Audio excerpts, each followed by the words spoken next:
Is-sitta ta' filgħaxija, triq l-Ordinanza l-Belt Valletta.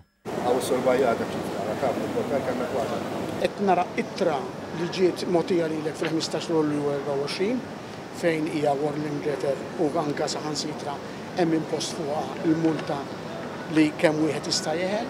Wara l-ittra ħajkun hemm affarijiet iktar gravi.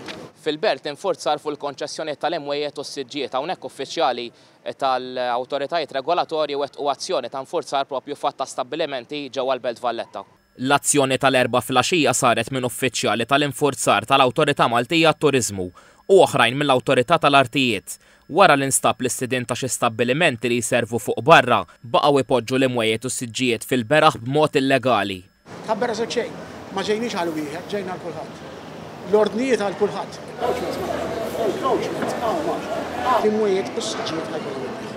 Ma' TVM News iċ-Chief Officer fih dan l-Awtorità tal-Artijiet Martin Bajada spjega li l-azzjoni segwi ispezzjonijiet li saru madwar xarejn ilu fil-Belt, il-Gżira u ta' Sliema. L-operaturi kienu ġew mwissija li jistgħu jiġu multati tal-anqas 1,164 euro.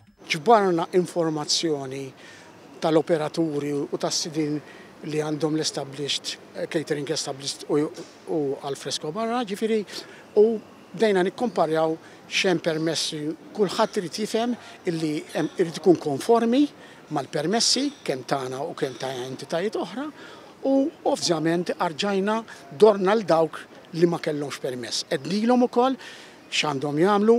Il-Kap Eżekuttiv tal-Awtorità Maltija għat-Turiżmu Karlo Mikallef qal li l-għan tal-MTA huwa li jinżamm turiżmu sostenibbli li jtgawda minn kulħadd. Fil-waqt li l-operaturi jaqalaw l-għajxin tagħhom naraw li jkun hemm bilanċ bejn dak li operaw huma kif ukoll tgawdija ta' spazju pubbliku mir-residenti u kull min ikun f'pajjiżna.